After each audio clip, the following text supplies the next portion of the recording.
Have you ever noticed how the most destructive lies are not the ones we tell our enemies, but the ones we desperately tell ourselves? The Wednesday, August 12th episode of Beyond the Gates proves that secrets are not just toxic, they are a ticking time bomb waiting to obliterate everything in their. We are looking at a day where guilt reaches its absolute boiling point. Fragile egos clash in the corporate boardroom, and amateur sleuthing collides with cold-blooded murder. The stakes have never been higher, and the psychological warfare is nothing short of a massacre. Let us start with the absolute epicenter of the current chaos, Danny Dupree. Danny is officially cracking under the immense pressure of her own hypocrisy. The tension has been building ever since that fateful, catastrophic moment in the hospital hallway where she suffered the ultimate Freudian slip. Calling Bill her husband right in front of Haley and the rest of the family was not just a slip of the tongue. It was a glaring, neon sign pointing directly to her unresolved trauma and lingering attachment. Now, the weight of the collective stares from her family has pushed Danny into a corner. She is suffocating, and what does a drowning woman do? She runs to the one person who understands living in the moral gray area, Vanessa McBride. Danny confiding in Vanessa is a fascinating psychological pivot. Why not her sister Nicole or her mother Anita? Because Danny knows her family would judge the absolute nightmare of her secret elevator hookup with Bill. Vanessa, currently entangled in her own dangerous romance with a casino boss, offers a judgment-free zone. Danny confesses that she might not be able to keep this massive secret anymore.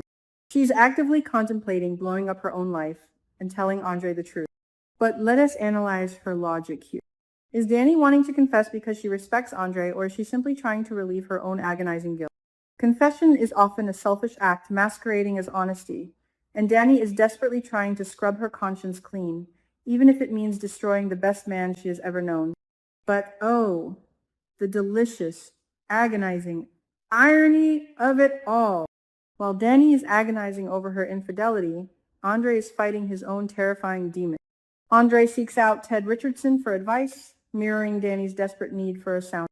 Andre is harboring a massive secret regarding his hidden European past, the mysterious stalker, and that terrifying anonymous champagne bottle.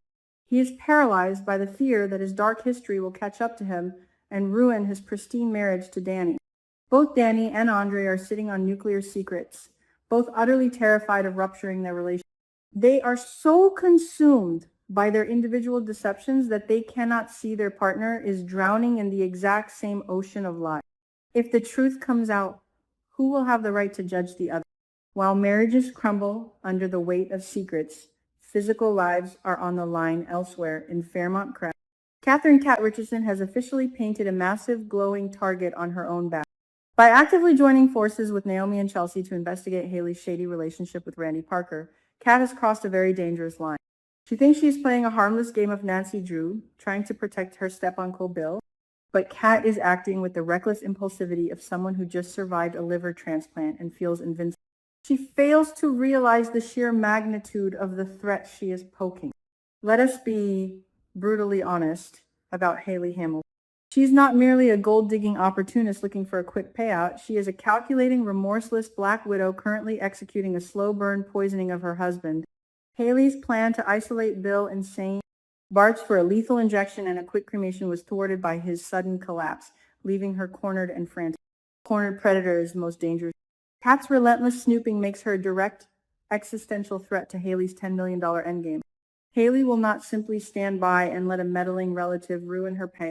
Kat is in grave physical danger, and her amateur investigation might just cost her the life she recently fought so hard to keep. Meanwhile, the corporate battlefield at the law firm is turning into a war of fragile egos and fierce familial loyalty. With Bill bedridden and his health rapidly declining, the power vacuum at the firm has become palpable. Naomi Hawthorne has stepped up, acting as the protective daughter and the ultimate gatekeeper to her father's empire. But this does not sit well with Tomas Navarro.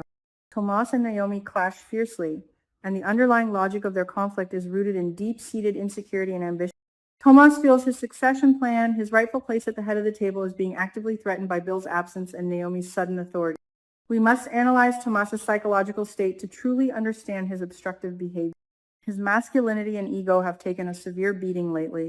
He was publicly humiliated when Kat rejected his marriage proposal, and he feels emasculated by her impulsive purchase of a luxury condo, refusing to be her kept man. Now, in his professional life, he perceives Naomi's involvement as blatant nepotism blocking his hard-earned career trajectory. Tomas is a man desperate to reclaim control in any arena. His obstruction of Naomi is not just about legal strategy. It is a desperate attempt to assert dominance in a world where he feels increasingly powerless. The tension between them is a ticking time bomb of ambition versus blood. Shifting gears to the younger generation, the emotional stakes are just as high, albeit in a different. Tyrell Richardson Smith is completely spiraling into the abyss of his first true heart. Jessica Harris has officially dumped him, choosing to prioritize her future at UCLA over a high school romance. For Tyrell, this is not just a teenage breakup.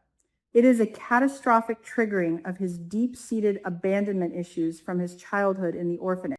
He is desperately looking for ways to hold on, clutching at the fragments of a relationship that has already slipped through his fingers. This is where Martin Richardson and Smitty step up, delivering a masterclass in empathetic parenting. They do not just offer empty platitudes or tell him there are plenty of fish in the sea. Martin and Smitty have survived the absolute trenches of marital strife, betrayals, and deep emotional wounds. They understand the agonizing pain of a broken heart. They sit with Tyrell in his grief, trying to gently guide him through the realization that you cannot force someone to stay, and that his self-worth is not tied to Jessica's validation. Their approach is tender, realistic, and exactly what a traumatized young man needs to hear.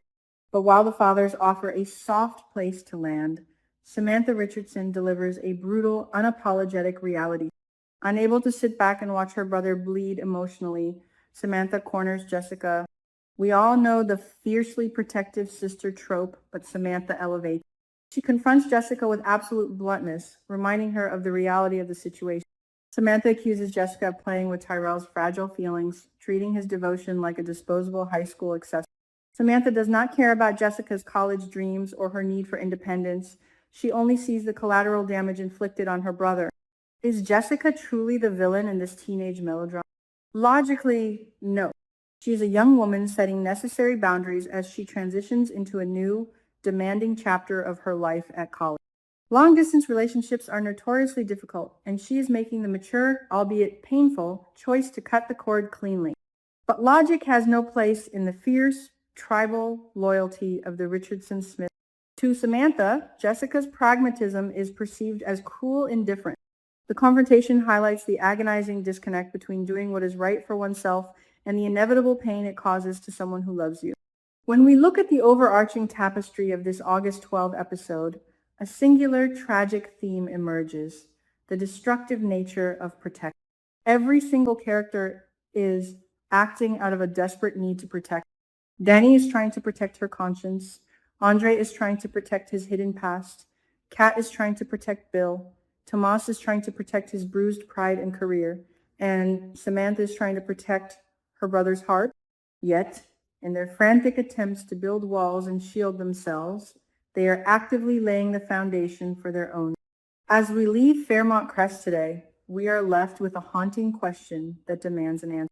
When the dust finally settles and the suffocating weight of these secrets shatters the fragile peace, who will be left standing in the ruin? Will Danny and Andre's seemingly perfect marriage survive the inevitable collision of their dual deceptions, or is the foundation already too rotten to save?